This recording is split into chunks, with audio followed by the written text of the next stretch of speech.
Hello বন্ধুরা, আজ আমি সয়াবিনের একটি সহজপাচ্য রেসিপি তোমাদের সাথে শেয়ার করছি। তো এর জন্য প্রথমে লাগছে সয়াবিনটা আমি একটু গরম জলে ভিজিয়ে রাখছি। তো সয়াবিনটা এখানে ভেজাতে দিলাম। তারপরে আমি সবজিগুলো কেটে নিলাম এক এক করে। প্রথমে বরবটি কড়াই,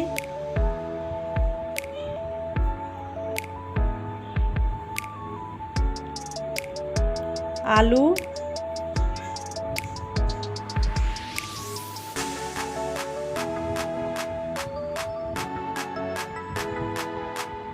বেগুন,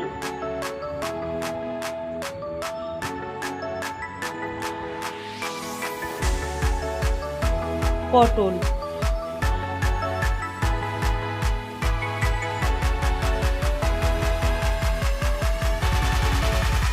এই চারটে সবজি দিয়ে আজকে সয়াবিন রান্না করব। আর ওই ভেজানো যে সয়াবিনটা ছিল ওটা আমি একবার ধুয়ে নিয়েছি। তারপরে সেই সয়াবিনটা জল ঝারিয়ে এইভাবে নিংড়ে আমি রেখে দিলাম।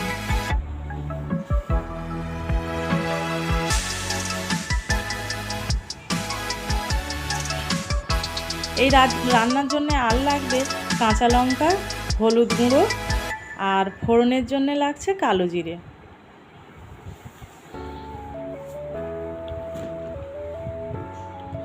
কড়াইতে প্রথমে সামান্য একটু সর্ষের তেল দিলাম,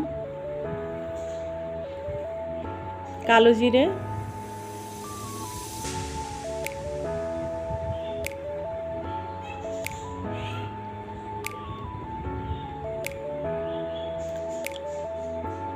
আলু,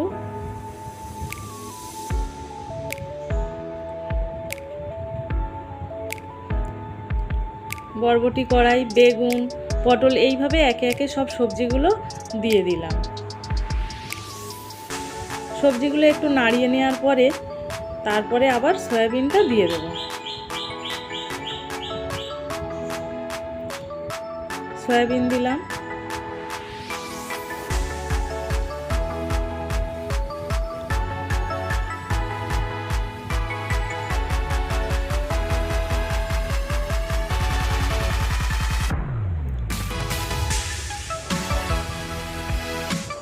হলুদ, কাঁচা লঙ্কা,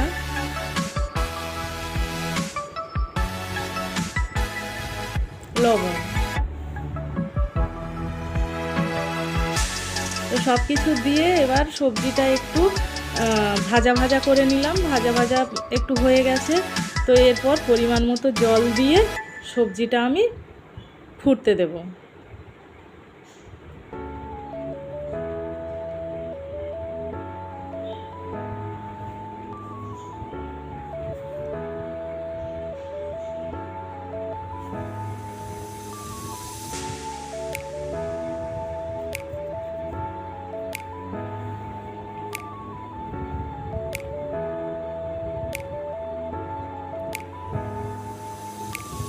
কিছুক্ষণ পর সবজিটা আবার একটু নেড়ে নেব।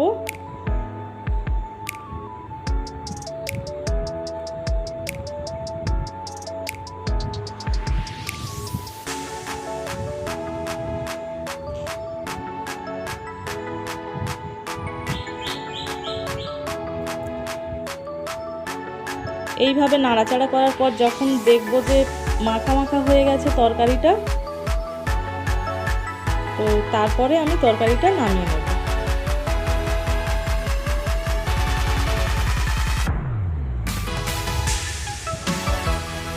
এই গরমের দিনে এই সবজির তরকারিটা খুব তাড়াতাড়ি হজম হয়ে যাবে এবং বাচ্চাদের জন্য তো খুবই ভালো।